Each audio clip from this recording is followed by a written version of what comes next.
Welcome back to Tel-Over music from Israel. I have to tell you a little story.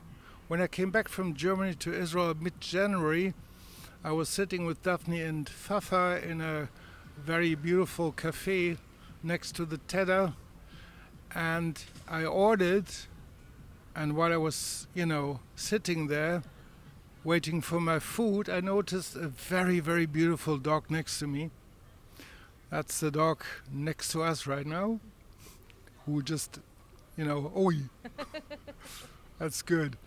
So, my food arrived, and Stevie, that's his name, was looking at me with the most beautiful eyes I've ever seen in a dog, honestly.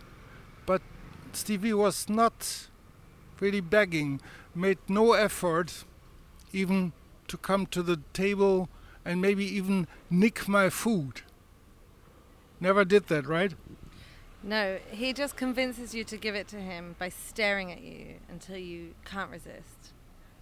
So as you see, the owner, Rebecca, is sitting next to me. Nice to meet you again, Rebecca. Nice to meet you too. So we were sitting there, and while I fell in love with this dog more and more, I heard that he's a celebrity. And this is a very, very heartwarming story. And I think that Rebecca is probably going to tell it herself. I can just tell you that it's connected to the 7th of October. A little story before. Rebecca was in London for a business trip. And I was just in London visiting my family. Stevie's been my dog for 5 years, since 2018. And in September I went to London to visit my friends and family, and Stevie was staying with a friend of mine whose boyfriend lives in Otef Aza, in a place called Talmei. And on October 7th, I woke up from a nightmare at 4:30 in the morning, having had a dream that Stevie had been bitten by a scorpion and was in the desert dying alone. And I immediately opened my phone, and someone had texted me, "Israel's under attack, you better postpone your trip home." And I see that there was sirens, there was rockets all over the country, and I texted my friend who was looking after Stevie, and I told her, he's really scared of sirens, put a leash on him. I didn't hear from her. She was in the heart of where all the activity was on October 7th. For 2 hours, her phone, I got just one check mark, and I was watching what was happening all over the south of Israel. It was very, very scary.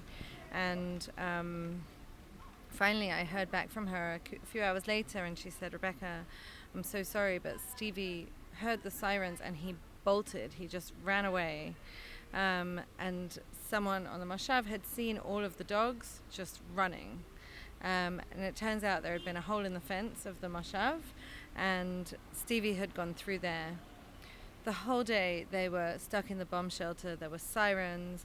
The Moshav next door to where they were was attacked by terrorists. Luckily, their Moshav was not attacked by terrorists, but they were not able to go and look around for Stevie. So I started looking for him from London. I was connected with a woman who started a list of all of the missing dogs, and I added Stevie's information to the list. I found out his chip number, and I started making posters and sharing information about him on lost dog groups that were on Facebook, and posting about him on Instagram, and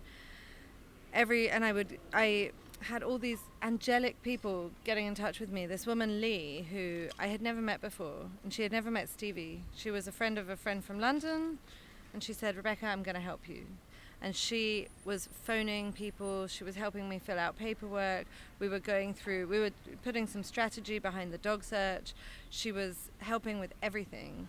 And we were posting pictures, posters of Stevie every day, with drawing attention to his little mohawk that he has on top of his head.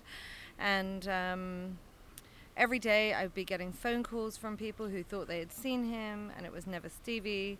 It was a very strange and stressful time. the whole of the south of Israel was closed to civilians. It was an active war zone, and we were not allowed to go there. And towards the end of October, I learned that there were dog search and rescue organizations who were going into the area where Stevie had gone missing from. So I flew back from London, and I joined one of these search and rescue missions. One of my cousins came one day. The most incredible volunteers came with and helped coordinate. At that point, you needed to have military clearance to go into the area. So we were driving down, we were coming up with a map, and we had to get military clearance to get into every moshav. I was bringing cookies for the soldiers that we met. I was bringing dirty laundry to leave around the fields. In case Stevie came across them, he would know I was looking for him. There's something sweet that just happened. When you said cookies, Stevie just turned around. Stevie, do you love cookies? He loves cookies. Cookie. Treats. You want a treat? Treat.